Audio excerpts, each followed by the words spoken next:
Ahora vamos a profundizar sobre los efectos de las heladas y las bajas temperaturas a la siembra en el cultivo de maíz. Si uno considera las distintas latitudes donde se produce maíz, las heladas tardías pueden finalizar hacia mediados de octubre en la zona norte de nuestro país o incluso demorarse hasta mediados de noviembre hacia el sur de la provincia de Buenos Aires. Por el contrario, las heladas tempranas pueden ocurrir recién a mediados de abril hacia el norte de nuestro país o mediados de marzo hacia el sur también de la provincia de Buenos Aires, dando entonces ventanas libres de heladas que van entre los 180 días hacia el norte a solo 130 días hacia el sur de la provincia de Buenos Aires.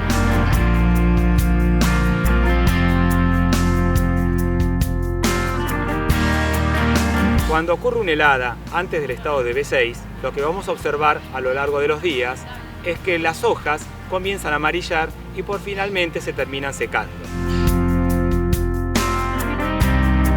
Como dijimos, en algunos lugares se siembra el cultivo de maíz, aún teniendo probabilidad de daños o ocurrencia de heladas en las primeras etapas. Es muy normal que en estas zonas la temperatura del suelo esté muy próxima a la temperatura base para que el proceso de germinación y emergencia se desencadene. Ahora, ¿cuál es esa temperatura base? El cultivo de maíz necesita por arriba de los 10 grados para poder germinar y establecerse correctamente. Si estamos sembrando muy cerca de los 10 grados, la siembra va a ocurrir durante mucho tiempo, es decir, va a haber una proporción de plantas que primero germinen y otra proporción más relegada que germine más tardíamente. Es decir, entonces, que bajas temperaturas por debajo de los 12 grados generarán cultivos muy desuniformes al momento de la emergencia. Entonces, por ejemplo, si recorremos un lote después de 30 días de haber sido sembrado, veremos que hay plantas que quizás tengan 2 hojas más que las otras plantas que emergieron más tardíamente. Esta desuniformidad es conocida como desuniformidad temporal a la emergencia y tiene una penalidad en el rendimiento. Hay investigadores que han establecido pérdidas entre el 25 y 50 kilos por hectárea por cada incremento en el porcentaje de plantas tardías, con desfasajes aproximadamente 4 hojas entre las primeras que emergieron y las de emergencia más tardía.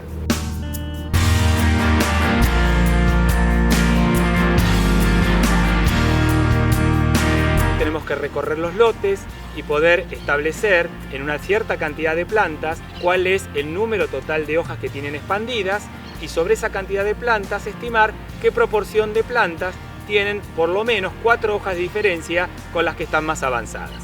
Por supuesto, los maíces tardíos no tienen esta problemática y sí lo tienen los maíces tempranos, especialmente aquellos maíces tempranos que son sembrados bajo rastrojo, es decir, en siembra directa. En fechas tempranas, las temperaturas son más bajas y la cubierta de rastrojo genera una reducción a la temperatura del suelo que sí puede ser solucionada con el barre rastrojo que despeja la hilera de siembra y permite que la radiación llegue al suelo incrementando la temperatura. Por otro lado, la variabilidad interanual en las temperaturas de la primavera es mayor que la de los meses estivales, motivo por el cual los días de emergencia en maíces tempranos entre distintos años va a ser mucho más variable que los días de emergencia que puede tener un maíz tardío sembrado en los meses estivales entre un año y otro año. Es decir, una menor variabilidad en los días de emergencia en los maíces tardíos que respecto a los maíces tempranos.